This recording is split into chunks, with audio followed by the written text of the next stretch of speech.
Olá, tudo bem a todos? A paz do Senhor Jesus Cristo a todos. Estamos iniciando mais uma Escola Bíblica Canaã. Sejam todos bem-vindos.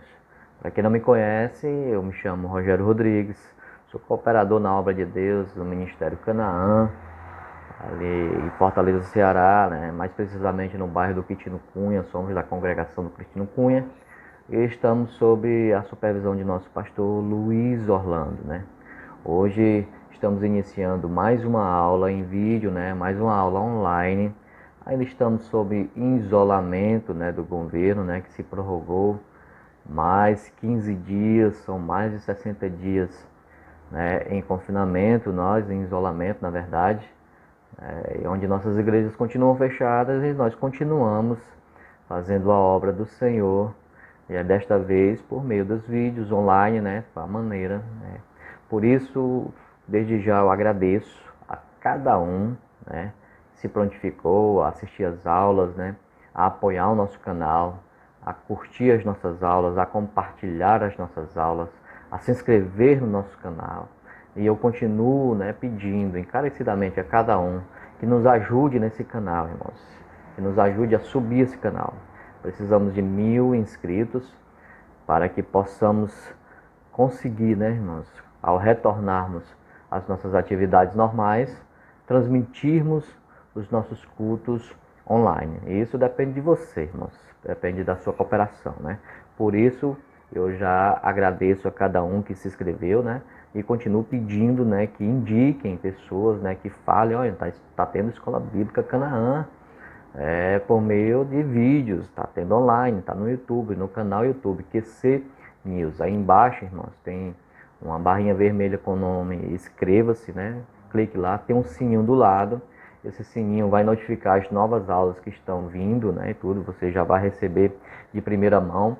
Comentem, irmãos, isso é muito importante. Comentem aí como é que vocês estão recebendo essas aulas, como é que vocês estão vendo essa aula. Está gostando da aula? Não está gostando da aula? Comentem também. O que está precisando para melhorar essa aula? Então nós precisamos desse feedback, irmãos. Nós precisamos desta opinião de vocês para que possamos melhorar cada vez mais a nossa escola, Todas as aulas estão disponíveis no nosso canal, do YouTube, QC News, tanto as aulas dos adultos como as aulas dos jovens. Essas duas classes estão disponíveis, as aulas aí estão muito boas, irmãos? A classe dos adultos, que é essa que a gente vai estar trabalhando hoje, estamos trabalhando em cima da Epístola aos Efésios, Estamos estudando a Epístola aos Efésios, Estamos com a revista que tem por título, irmãos, A Igreja Eleita, redimida pelo sangue de Cristo e selada com o Espírito Santo da promessa. Já estamos hoje, irmãos, na 8ª aula. Eita, o tempo passa, Na 8ª aula, e essa aula hoje tem por título Edificados sobre o fundamento dos apóstolos e dos profetas. O texto áureo dessa aula, irmãos, que já estamos iniciando esta aula, se encontra em Efésios capítulo 2, do verso 20. No verso 20 que diz o seguinte: edificados sobre o fundamento dos apóstolos e dos profetas, de que Jesus Cristo é a principal pedra de esquina.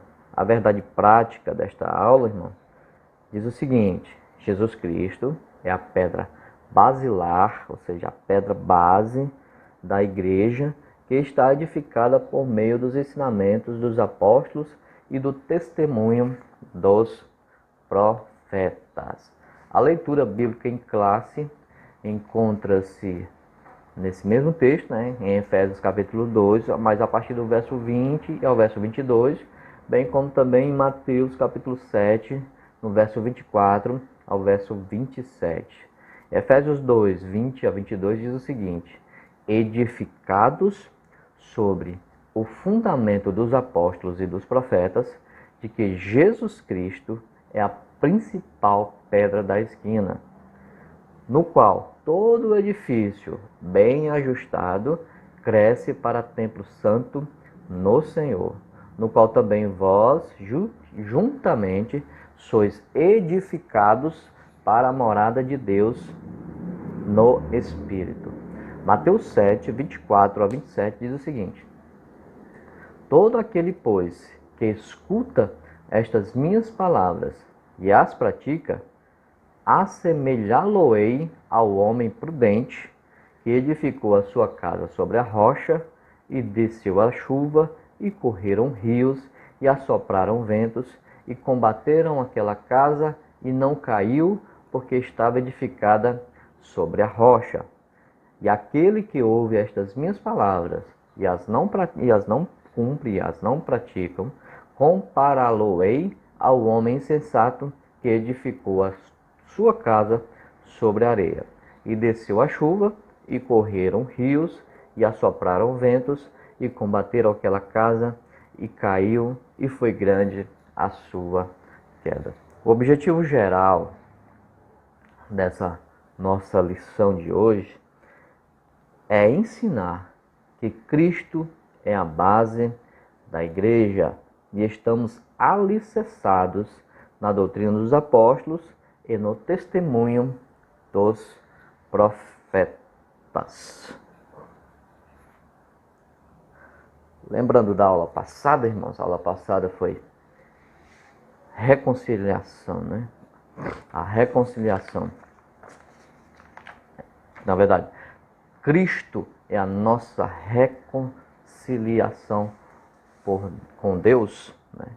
Por meio da reconciliação efetiva na cruz, Cristo formou a igreja. O apóstolo Paulo a compara como a um edifício em construção. A pedra angular desta construção é Cristo, e o fundamento é a doutrina dos apóstolos e dos profetas. O verso 20 de Efésios 2 diz o seguinte: edificados sobre o fundamento dos apóstolos e dos profetas, de que Jesus Cristo é a principal pedra da esquina. Assim, há o propósito divino de que sejamos um edifício espiritual com o fim de sermos tanto templo santo no Senhor, como morada de Deus no Espírito. Tópico 1, irmãos, dessa nossa lição, fala do edifício espiritual. Essa é a nova construção, né? Lembrando que na aula passada nós aprendemos sobre a reconciliação, né? E nós entendemos que Jesus derrubou a parede de separação, né? De ambos os povos, dos dois povos, ou seja, dos judeus e dos gentios. Ele fez um só povo, que hoje conhecemos como igreja. É essa a síntese da nossa lição passada, né? Um edifício espiritual. O templo em Jerusalém se tornou o símbolo, certo? O ícone do exclusivismo religioso dos judeus. Os gentios eram proibidos de entrarem no templo, o que virou motivo de inimizade entre judeus e gentios. Os judeus viam os gentios como pecadores e sem Deus, ao passo que os gentios viam os judeus como prepotentes, arrogantes, soberbos, vangloriosos, jactanciosos. Cristo reconcilia ambos os povos, fazendo um único povo, a igreja, formada de gentios e de judeus. Com isso, o templo em Jerusalém já não tem mais a mesma importância e um novo conceito de santuário é apresentado. Então, uma nova construção deve ser erguida, né? Uma nova construção deve ser erguida. A gente tem que entender, irmãos, que no Antigo Testamento, Deus inicialmente usa o tabernáculo para estabelecer um relacionamento com o seu povo. Davi já propõe em seu coração edificar uma casa a Deus que é concretizado pelas mãos de seu filho Salomão. 1 Reis, capítulo 8, verso 16 ao 19 diz o seguinte, ó: Desde o dia em que eu tirei o meu povo, Israel, do Egito, Deus falando, não escolhi cidade alguma de todas as tribos de Israel para edificar alguma casa para ali estabelecer o meu nome. Porém, escolhi a Davi para que presidisse sobre o meu povo Israel. Também Davi, meu pai, na verdade é Salomão falando, também Davi, meu pai, propusera em seu coração o edificar casa ao nome do Senhor, o Deus de Israel. Porém, o Senhor disse a Davi, meu pai, porquanto propuseste no teu coração, todavia tu não edificarás esta casa. Porém, teu filho, que sair de teus lombos, edificará esta casa ao meu nome. Interessante, irmãos, como se tornou o Templo de Jerusalém um ícone da exclusividade religiosa, né, e tudo, que deveria ser bênção para as nações, né, se tornou motivo de inimizade, né. Para os judeus só existiam eles sobre a face da terra, né, um equívoco que fosse o povo de Deus, escolhido de Deus. Mas só que o objetivo, irmãos, da escolha de Israel é para que Israel fosse sacerdote, um reino de sacerdotes, né? Que todas as demais nações conhecessem e tivessem o desejo de conhecer a Deus, ao Elohim, ao eterno Deus, o Criador dos céus e a terra, por meio deles. Aconteceu o contrário, né, irmãos? Aconteceu o contrário. Eles ficaram jactanciosos, vangloriosos e tinham, né, esse exclusivismo religioso, o que provocava inimizade entre todos os povos. Então o objetivo de Deus era querer sempre habitar com o seu povo, sempre participar da vida do seu povo, ter relacionamento com o seu povo. Não que o Deus Todo-Poderoso, né, Criador dos céus e da terra, né, que diz Salomão que como é que pode Deus, será que Deus pode habitar essa terra se nem o céu e o céu dos céus poderiam conter?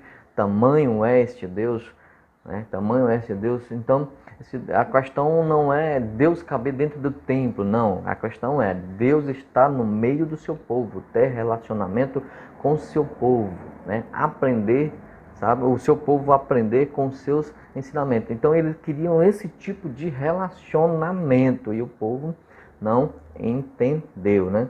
Salomão, como seu pai Davi, entende que Deus é imensurável, irmãos.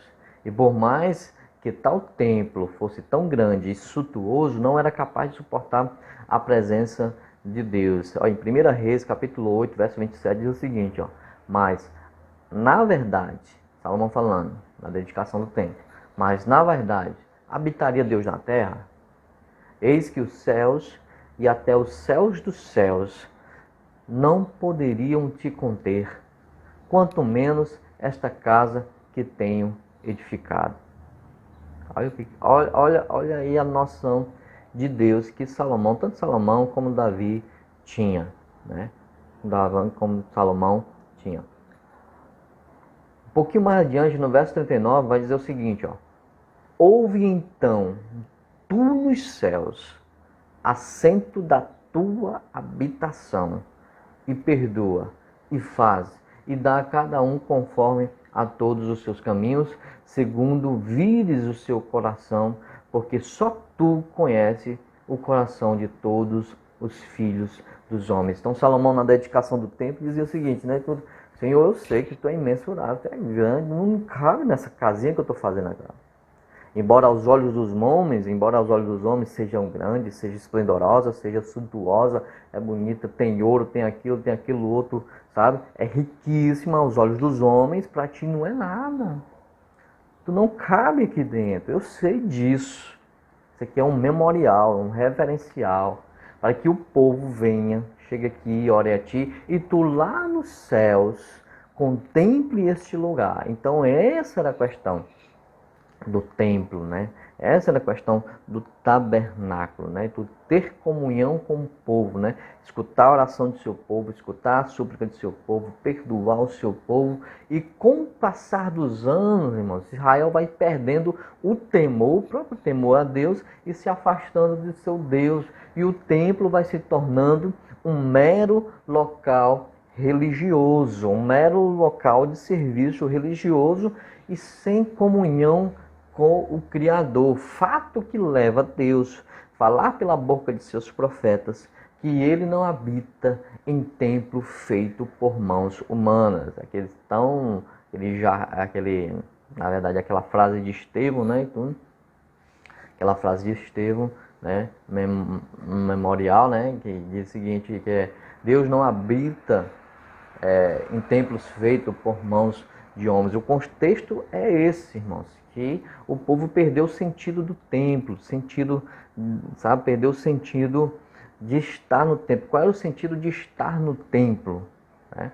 Perdeu o temor, vai perdendo o sentido. Em Isaías capítulo 66, verso 1 diz o seguinte, ó: assim diz o Senhor: o céu é o meu trono e a terra o estrado, o escabelo dos meus pés, onde meus pés ficam. Que casa me edificareis vós? E que lugar seria do meu descanso? Então, Estevão parafraseia esse texto e diz o seguinte, mas em Atos 7, 48 e 49, mas o Altíssimo não habita em templos feitos por mãos de homens, como diz o profeta. O céu é o meu trono e a terra o estrado dos meus pés. Que casa me edificareis? Diz o Senhor. Ou qual é o lugar do meu repouso? Então, irmãos, esse relacionamento que Deus buscava com o seu povo, né? Que Deus buscava com o seu povo, isso por meio, primeiramente do tabernáculo, todos os símbolos lá, as leis e tal. Enfim, vieram o templo, né? Foram se sofisticando e tal.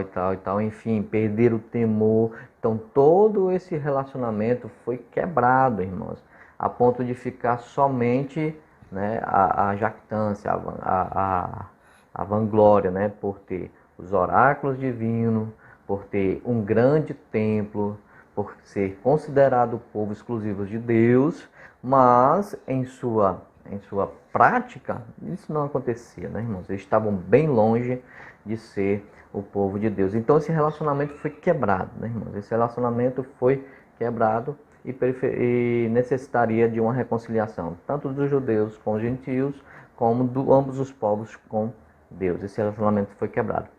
No caso da nova aliança em Cristo Jesus, um novo relacionamento está sendo estabelecido, né? E o apóstolo Paulo, tendo como ofício a arquitetura, usa como figura de linguagem a construção de um edifício, para falar da construção dessa nova relação espiritual de Deus com os homens. Efésios 2, que é o texto que a gente está trabalhando, capítulo 20 e verso 22, capítulo 2, do verso 20 ao 22, diz o seguinte, ó: edificados, construídos, né, sendo levantados sobre o fundamento dos apóstolos e dos profetas, de que Jesus Cristo é a principal pedra de esquina, na qual todo o edifício bem ajustado cresce para o templo santo no Senhor, do qual também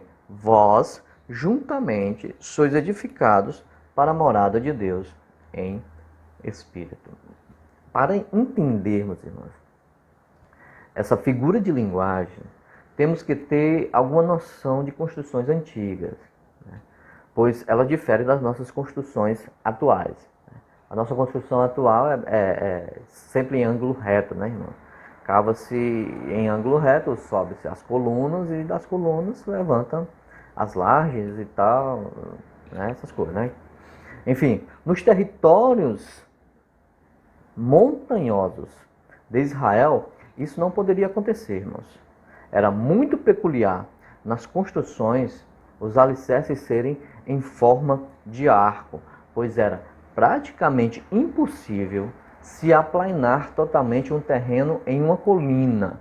Nisso era necessário cavar um terreno e empilhar pedras em forma de arco. O apóstolo Paulo está em mente aqui a Palestina, né, Israel e tal, aquela coisa toda, como essa construção, e quanto era difícil fazer uma construção como essa, né, porque os terrenos são todos escabrosos, né, é difícil, são colinas, enfim, não temos um terreno plano, então tem que aplanar aquele terreno para que assim pudesse construir um edifício sobre esse terreno. Como era praticamente impossível, irmãos, impossível, né? Aplanar esse terreno, porque são íngremes, né? Então o que fazia? Escolhia um local, escavava esse local, escavava todo esse local, né? Escavava, né? Na forma da planta, né? Escavava na forma da planta e começava a empilhar pedras em forma de arcos. Vários arcos, vários arcos. Eu peguei até uma foto da internet aqui, né? Peguei até uma fotozinha da internet. Não sei se vai dar para vocês verem aqui, mas olha como é que era aqui, ó. Tá vendo esse arco aqui, ó? Tá vendo esse arco aqui? Pronto. Aqui eram os alicerces, ó. Começava a se empilhar e nota, viu, irmãos? E nota. Isso aqui não tem argamassa não, viu, irmãos? Isso aqui é tudo encaixe. São pedras entalhadas e vai encaixando, vai encaixando, vai encaixando. Tá vendo no meiozinho aqui essa pedra aqui bem diferente, maior do que as outras? Pronto. Essa pedra aqui é a pedra angular, é a pedra principal de encaixe, certo? Formando esse arco, todas as pedras viriam por aqui, ó. Fazia outro arco, do mesmo jeito, outro arco, vários arcos, vários arcos, vários arcos, até aplanar totalmente o terreno. Depois de aplanar o terreno, só pavimentar. Era assim que eram as construções antigas, irmãos, nesses terrenos escabrosos, nesses terrenos, né, de colinas e tudo, então precisava disso. E é nesse tipo de construção, nesse tipo de edificação que o apóstolo Paulo tem em mente essa construção do novo relacionamento que Deus quer estabelecer com os homens. Para você ter ideia, irmãos, próximo ao templo de Jerusalém, né, foi destruído, né? Hoje fica de pé só uma parte do templo, né? Só um muro do templo, né? Só uma parte do templo, onde conhecemos hoje como o Muro das Lamentações. Existem escavações, né, tudo, e hoje até um ponto turístico que mostra a parte inferior do templo, né? Mostra as escavações mostram por baixo do templo e mostra toda a parte inferior do templo, né, tudo, onde se pode ver seus fundamentos, os seus alicerces, né, que são centenas de arcos desse tipo aqui embaixo, centenas, vários, centenas de arcos, né, que sustentam até hoje o seu pavimento, para você ver como é forte esse tipo de alicerce. Enfim.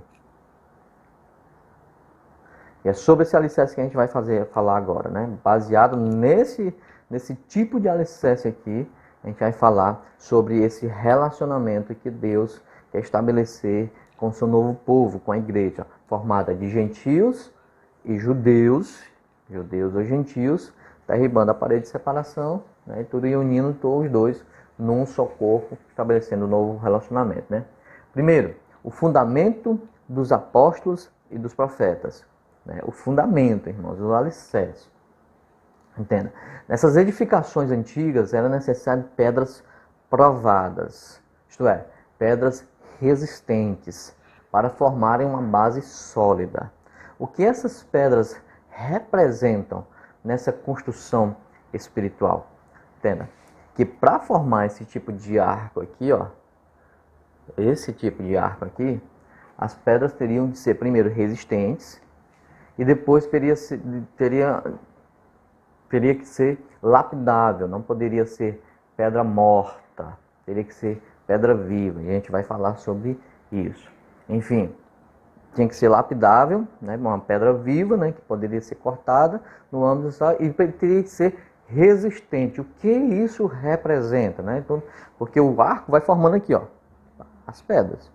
Esses são os fundamentos. Começa a formar o arco, as pedras. Começa a formar. Entenda, irmão, aqui não tem argamassa. Não tem argamassa. São pedras de encaixe. São pedras de encaixe. Vai entendendo aí. Vai formando aí na tua cachola aí como é que é esse relacionamento. Ó.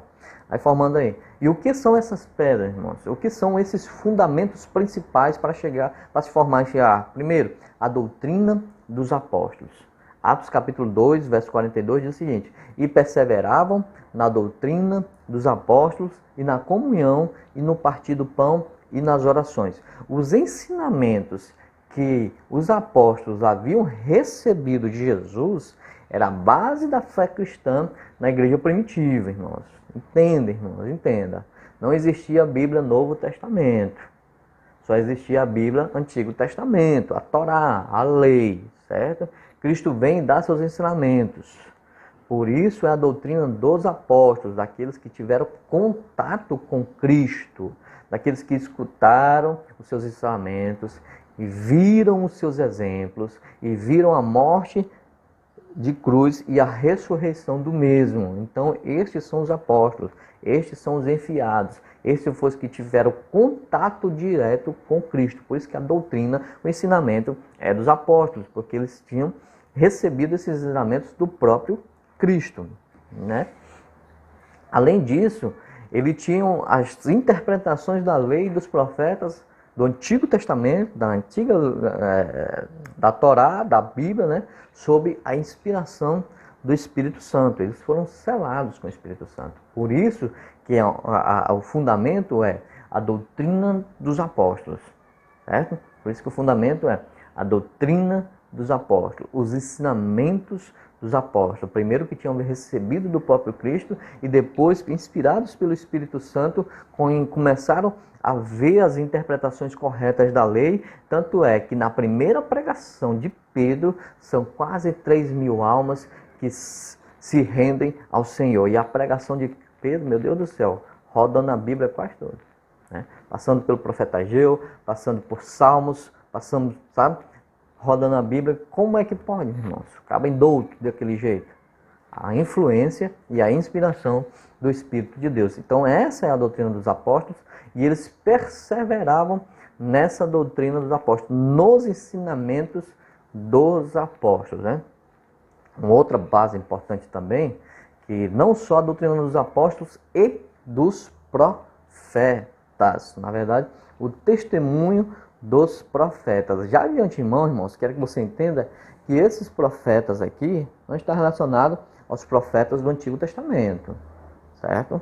Não são os profetas do Antigo Testamento. A base da igreja não são os profetas do Antigo Testamento, embora falasse de Cristo, né? Embora, né, tratasse de Cristo, das palavras, na verdade, da obra de Cristo, da obra salvífica de Cristo, do plano de redenção, embora tratasse, a base da igreja não está nesse conceito. Esses profetas aqui são os profetas do Novo Testamento. Devemos entender que esses profetas não se tratam do profeta do Antigo Testamento, e sim do Novo Testamento. Esses profetas tinham muita importância na igreja. Pra você ter ideia, ó, Efésios capítulo 4, verso 11 e 12 diz o seguinte: e ele mesmo, Cristo, deu uns para, primeiro, apóstolos, depois profetas, evangelistas e outros para pastores e doutores, querendo o aperfeiçoamento dos santos para a obra, para a construção do ministério,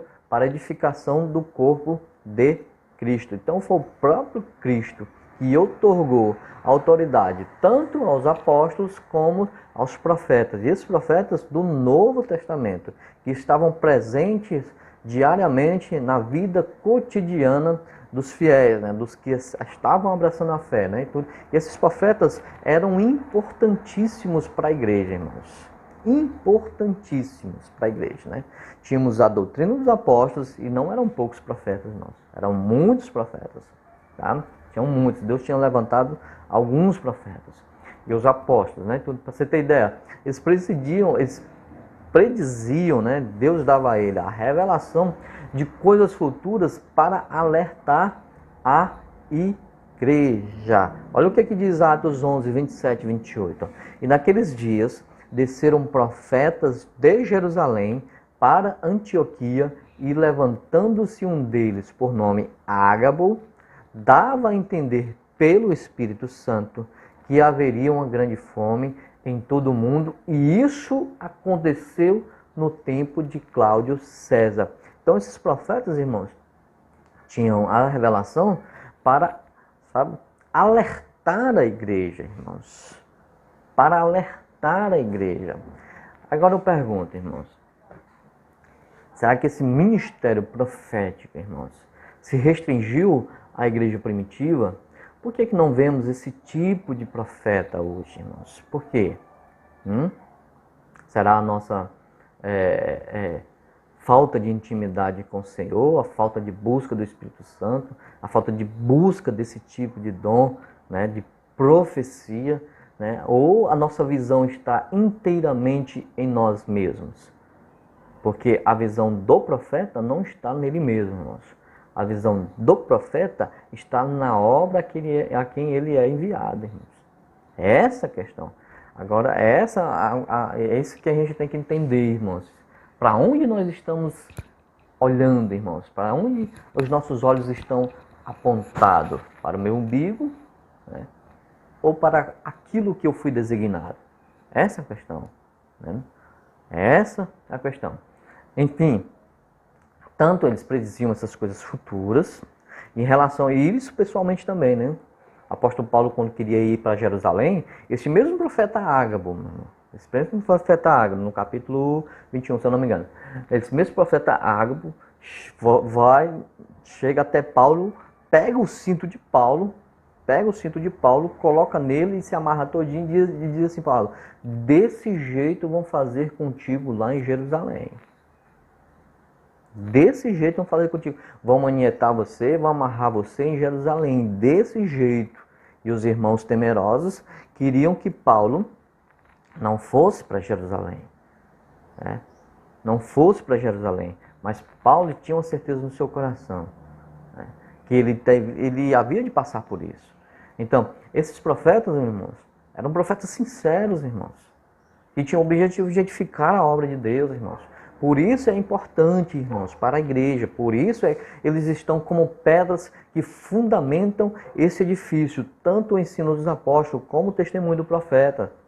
Outra, eles recebiam e transmitiam as revelações de Deus por meio das Escrituras. Efésios 3 e 5 diz o seguinte: o qual, noutros séculos, não foi manifestado aos filhos dos homens, como agora tem sido revelado pelo Espírito aos seus apóstolos e profetas. O mistério da vontade de Deus, é isso que ele estava falando, né? O mistério que esteve oculto desde antes a fundação do mundo, agora é revelado pelo Espírito Santo aos apóstolos e profetas. Então, as Escrituras, irmãos, tanto para os apóstolos e para os profetas, que são esse fundamento, essas pedras que vão fundamentar este edifício, vão começar a criar este arco para fundamentar esse edifício, tá?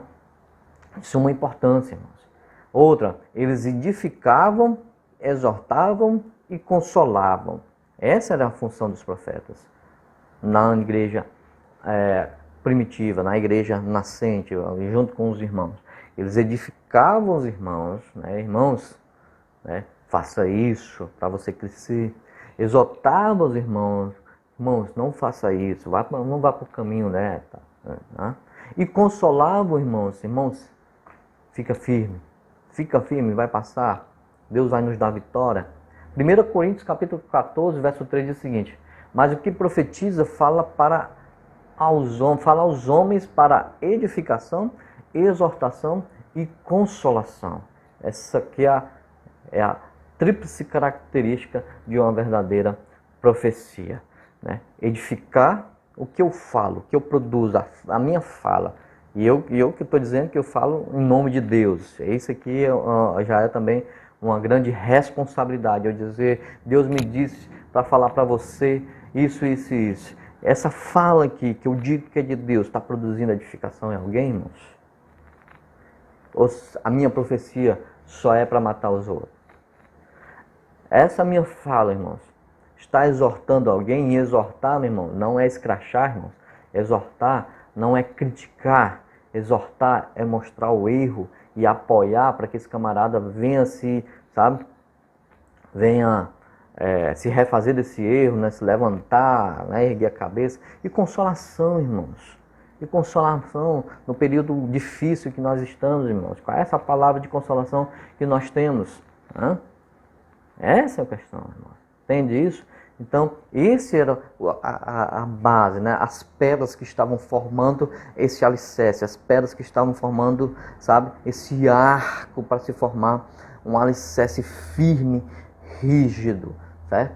Formando isso, os arcos estão sendo formados, a doutrina dos apóstolos, né?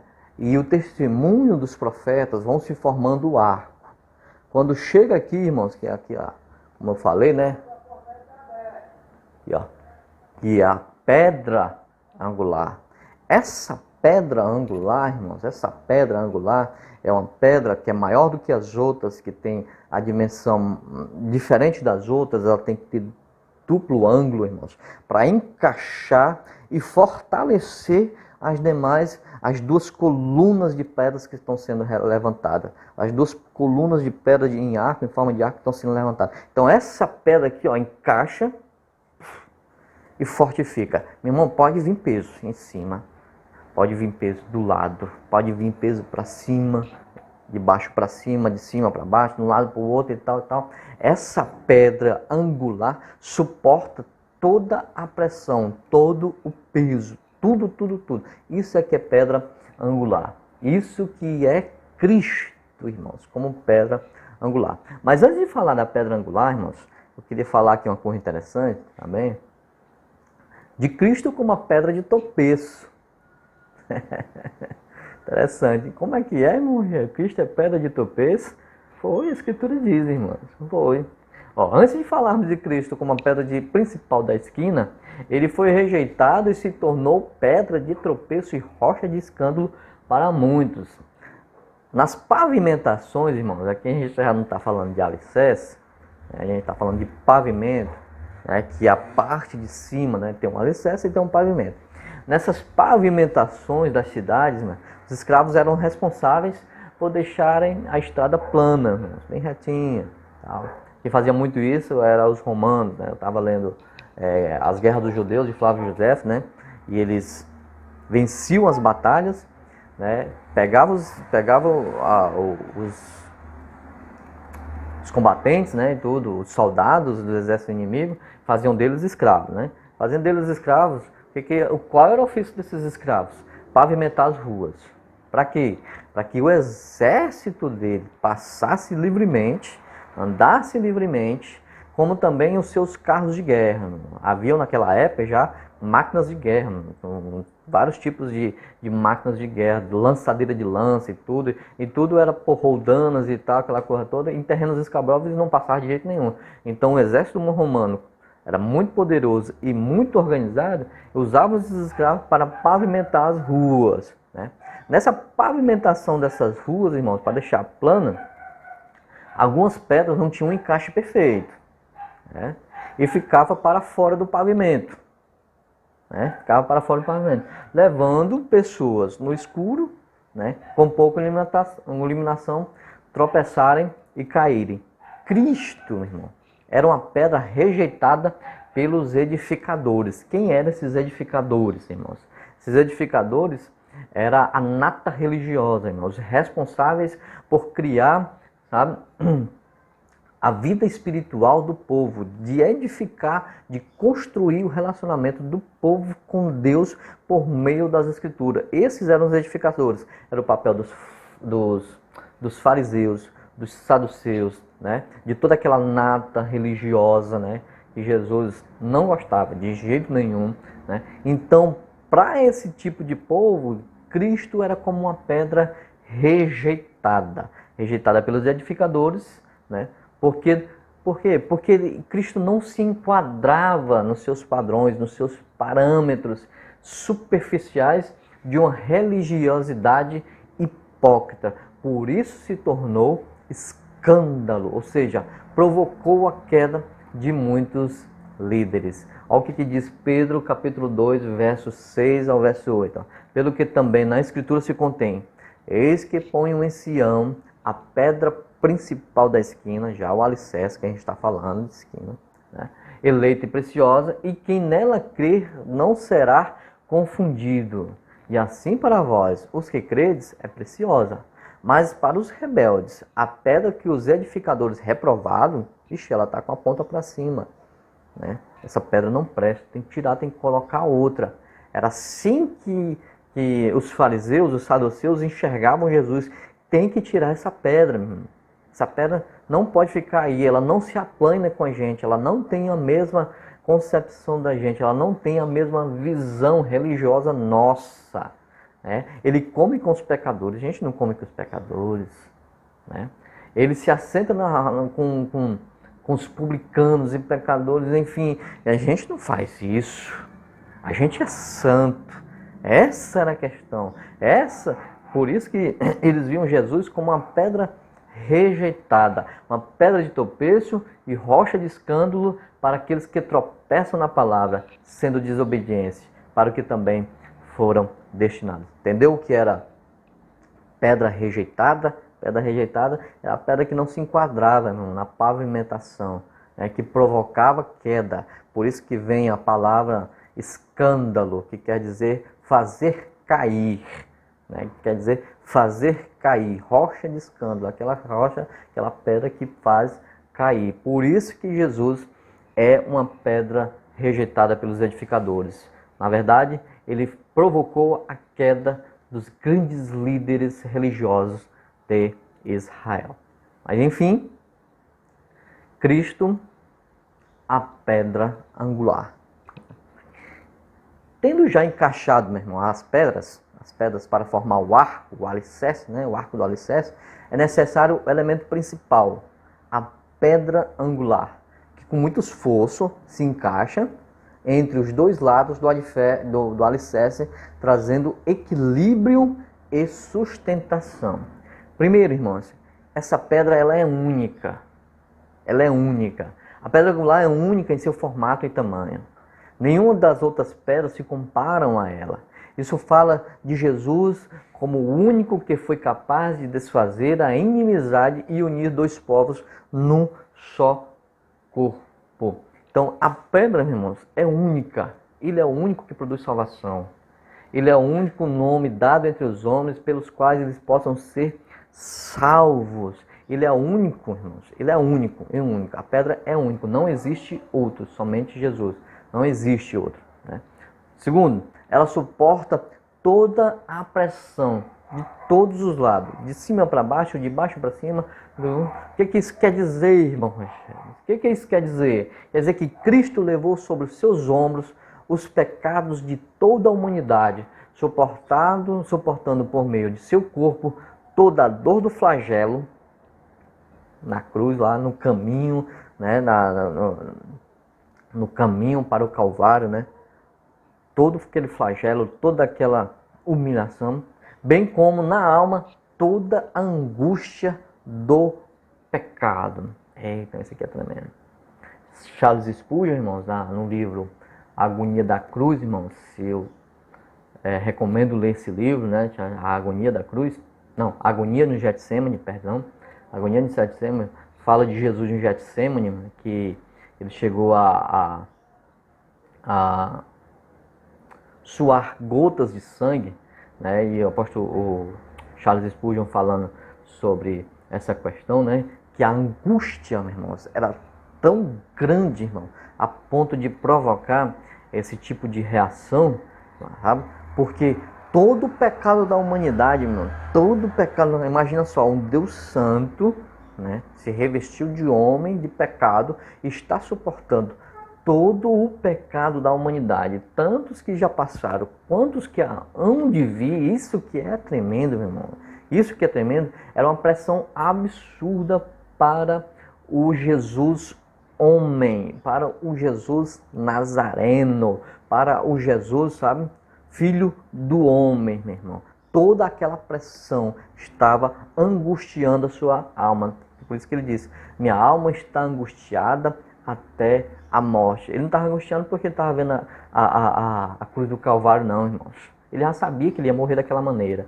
Estava angustiado porque todo o pecado da humanidade estava sobre ele. Um ser santo se sujando de todo o pecado de toda a humanidade. Toda a pressão de todo o pecado da humanidade estava sobre ele. Por isso que ele é a pedra angular, porque ele suporta toda a pressão, todo o peso, de cima para baixo, na pavimentação, de um lado para o outro, de baixo para cima, em terremotos, enfim. Aquele alicerce, aquela pedra angular, ele suporta toda a pressão. Por isso que ele é único, por isso, sabe, que essa pedra angular é a principal, é a fundamental. Terceiro, irmão, ela é a principal. Sem ela, tudo desmorona. É impossível, meu irmão, existir tal edifício, irmão, sem a pedra angular. Se quebrada, toda a construção vai abaixo. Assim é a igreja.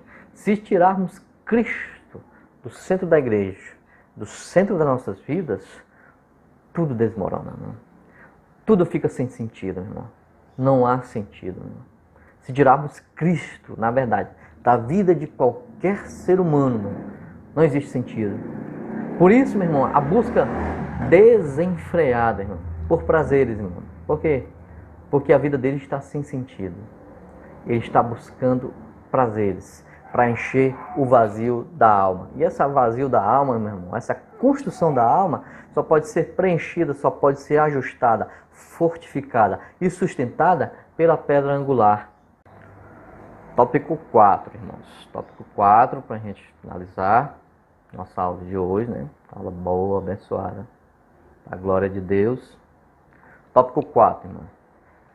Nesse edifício, nós já temos o quê? O que nós já temos nesse edifício? Já nesse início de construção, desse novo relacionamento espiritual com Deus. Nós já temos o fundamento, né? São as pedras para formar o arco, né? E essas pedras que formam são a doutrina dos apóstolos e o testemunho dos profetas. Não é isso? Pronto, esse é o fundamento que está começando a criar o alicerce. E o alicerce tem uma pedra principal, né, que é a pedra angular. E essa pedra angular é Cristo. Aí, irmãos, já temos feito o alicerce, já temos o alicerce em arco, a base, né, tudo para aplanar o terreno, para começar a pavimentar e para começar a levantar esse edifício, essa construção. Bem, isso já não depende mais de Jesus. Tá? Isso não, olha o que eu vou dizer, irmãos, presta atenção. Nesse edifício temos o fundamento e Cristo como pedra angular, e cabe à igreja, com extrema responsabilidade, construir um edifício espiritual que Deus se agrade e venha nele habitar, irmãos. Olha o que diz 1 Coríntios capítulo 3, do verso 10 ao verso 13. Presta atenção. Segundo a graça de Deus, que me foi dada, apóstolo Paulo falando, pois eu, como sábio arquiteto, ele tinha um ofício de fazer tenda, ele entendia do que ele estava fazendo, estava falando, né? Eu, como sábio arquiteto, pus o fundamento. Fundamento é Cristo, né? Fundamento é Cristo. E outro edifica sobre ele. Eu pus os alicerces e outro edifica sobre ele. Esse outro quem é? A igreja, irmãos. A igreja em particular e a igreja coletivamente. Mas veja cada um como edifica sobre ele, a igreja em particular. Porque ninguém pode pôr outro fundamento, além do que já está posto, o qual é Jesus Cristo. Então, o alicerce, a base é Cristo, né? A base é Cristo, é Jesus, é esse alicerce. É esse alicerce que a gente está falando aqui em forma de arco, né? Que tem um fundamento dos apóstolos, que são os ensinamentos que os apóstolos receberam do próprio Cristo, né? Repassando para os fiéis, para os irmãos em Cristo. Tem um testemunho dos profetas que é inspirado pelo Espírito Santo de Deus, que provém do Espírito Santo, provém de Jesus. Jesus disse, se eu não for, o Espírito Santo não vem, eu vou rogar ao Pai, eu não vou deixar vocês órfãos. Então tudo procede de Deus, por isso que tudo procede de Jesus, de Cristo. Por isso que o fundamento é Cristo. Cristo é a pedra angular deste alicerce. E se alguém sobre este fundamento formar um edifício, tem gente que forma um edifício de ouro, né? De ouro, gasta tempo, né? É mais difícil, né? Gasta tempo, investe dinheiro, ele faz grandes investimentos. Edifício de ouro, edifício de prata, edifício de pedras preciosas. Todos esses edifícios, irmãos, esse tipo de edifício demoram, irmãos. Todos esses tipos de edifícios custam, irmãos. Tanto o seu tempo como o recurso. Todo tipo de recurso demora, irmãos. Sabe? São mais caros. Isso fala das pessoas que se preocupam com o seu edifício, irmão. Que é com a sua construção, com a construção do seu relacionamento com Deus. Elas gastam tempo orando, elas gastam tempo jejuando, elas gastam tempo, sabe, lendo a palavra, meditando a palavra. Tudo isso requer as nossas riquezas. Por isso, o apóstolo Paulo está falando, olha, observem como cada um começa a construir em cima desse alicerce. Tem gente que constrói com ouro, tem gente que constrói com prata, e tem gente que constrói com pedra preciosa, mas tem gente que constrói com madeira, tem gente que constrói com feno, e tem gente que constrói com palha. Ou seja, eles não suportam fogo, eles não suportam a provação. O ouro, prata e pedras preciosas suportam, irmãos. A madeira, o feno e a palha não suportam. A obra de cada um se manifestará. Na verdade, o dia, o juízo, a declarará, porque pelo fogo será descoberta, e o fogo provará qual seja a obra de cada um. Então, irmãos, se preocupem com essa construção que você está erguendo sobre este fundamento que é Cristo, irmãos. Um dia ela será aprovada, irmãos. E será que ela vai ser aprovada? Essa é a questão. Entende? Para tal edificação, Cristo tem à sua disposição pedras vivas. Isso aqui é que é bom, irmão. Isso aqui é que é interessante. Né? Pedras vivas. Entenda, irmãos, que as edificações, as construções do passado, né, não tinham tijolos furadinhos como os nossos, né? Não tinha argamassa, cimento como o nosso, não era tão prático como o nosso, né? Ainda que alguns entendam que construir casa é prático, né? Não é nada, irmãos. É muito difícil, né? Requer esforço, requer força, requer habilidade, inteligência, enfim, construir casa. Você está construindo uma casa, você está construindo algo para morar dentro, algo que tem que ser firme. Então, pronto, já por aí a gente já entende que o negócio tem que ser, sabe, tem que ter mais atenção e mais disponibilidade, enfim. Nas construções antigas, irmãos, não era com tijolos furadinhos, não, era com pedras, E era necessário pedras vivas. O que é pedras vivas, irmão? E desde o começo da aula tu está falando, irmão. Pedras vivas, irmãos, são pedras que nunca foram buriladas. São pedras brutas, irmãos, que precisam ser lapidadas, cortadas, cinzeladas, buriladas, aplanadas, para que possam se encaixar umas nas outras, para que o edifício fique bem ajustado. Eita Jesus! Olha o que diz Efésios 2:21, no qual todo edifício bem ajustado cresce para o templo santo do Senhor. O fato, meus irmãos, é que em nós, ou em nossas igrejas, vemos muitas pedras mortas. Ou seja, pedras que um dia foram lapidadas por Cristo, foram trabalhadas por Cristo, mas com o passar do tempo as deixou frígidas e não permitem mais ser trabalhadas pelo Mestre. Elas estão pontiagudas, estão ferindo outras pedras. Pedras vivas, irmãos, permitem que o construtor, né, que o fazedor da obra, corte ela do jeito que ele quiser. Por isso é que Deus nos molda, irmãos. É isso que é pedra viva, é uma pedra bruta, é autêntica, ela veio assim do mundão. Mas ela não quer permanecer da maneira que chegou do mundão, arrogante, prepotente, porque ela entende que Cristo salvou ela. Então ela permite ser burilada, cinzelada, cortada, trabalhada pelo Espírito Santo para que essa pedra seja ajustada junto com outras pedras que vêm do mesmo jeito para se ajustar, para que ela comece a formar um edifício, meus irmãos. Essa é a construção dos relacionamentos. Eu sou diferente de você, irmãos.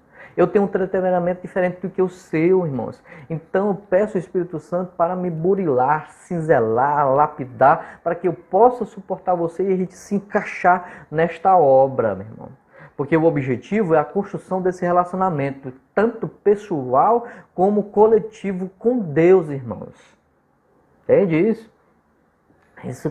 É isso que é ser pedra viva, mas alguns têm sido pedras mortas, pontiagudas, ferindo umas às outras, com a mesma mentalidade do que elas vieram do mundo, meu irmão. Estão com a mesma mentalidade prepotente, arrogante, soberba, vangloriosa, ciumenta, sabe? Sabe? Com o mesmo tipo de personalidade que veio do mundo. Não, irmão, permita que o dono da obra comece a trabalhar na sua vida, a cortar essas coisas. Elas também não se ajustam ao edifício, mas querem que o edifício se ajustem a ela. Não, eu penso assim, tem que ser do jeito que eu pensar. Meu pastor está errado, rapaz, meu pastor está errado. E elas não se moldam ao edifício, não se moldam ao padrão dos ministérios, por exemplo, não se moldam à maneira que o pastor enxerga de presidir a igreja. Meu irmão, você está sob a autoridade dele, não é ele que está sob a autoridade de você. Se ele estiver errando, ele se virá com Deus, irmão, entenda isso. Entenda isso. Então se molde, meu irmão, se adapte, se ajuste a esse edifício para que tenham comunhão e Deus venha habitar nele, meu irmão. Tem alguns ainda com pedras mortas que não tem mais firmeza, irmãos, causando danos à obra, meu irmão. Sabe? Não estão mais firmes como era antes, meu irmão. Principalmente nesse período que a gente está passando, sabe? O que firmeza era essa, irmão? Só de estar na casa, no templo físico de Deus? Não, irmãos. A firmeza que Deus quer de nós é que nós estejamos firmes com Ele, nele, em Cristo, pelo Espírito Santo. Não comendo, sabe? Somente da colher do pastor, irmão. Não comendo somente, sabe? Das migalhas que caem dos irmãos. E não, irmãos. Ele quer que você tenha relacionamento com Ele, irmão. Que você seja firme, uma pedra firme. Que Ele possa confiar, colocar o peso da glória dele sobre você. É isso que ele está falando. Né? Correm o risco, irmãos, esse tipo de pedra morta corre o risco de se tornarem pedra de tropeço, irmãos. E não queira ser pedra de tropeço, irmãos. Sabe? Jesus foi pedra de tropeço, mas por causa de uma maneira equivocada que os religiosos enxergavam a obra de Deus. Pedra de tropeço, irmãos, é a pedra que faz cair o irmão. Pedra de tropeço é a pedra, irmãos, que em meio à escuridão, sabe, está levantada para cima, mano, pontiaguda, para ferir alguém. Não faça isso não, irmão. Não seja pedra de tropeço. Permita ser cinzelada, ser trabalhada, ser lapidada pelo Espírito Santo e você será ajustada nessa construção desse relacionamento com Deus. A responsabilidade, irmãos, da construção do edifício da igreja deve ser primeiramente, irmão, pessoal, depois é coletiva. A gente está falando no âmbito coletivo. A gente está falando no âmbito coletivo, né? Mas primeiro ela tem que ser pessoal. A primeira casa, irmãos, que deve ser levantada é a nossa.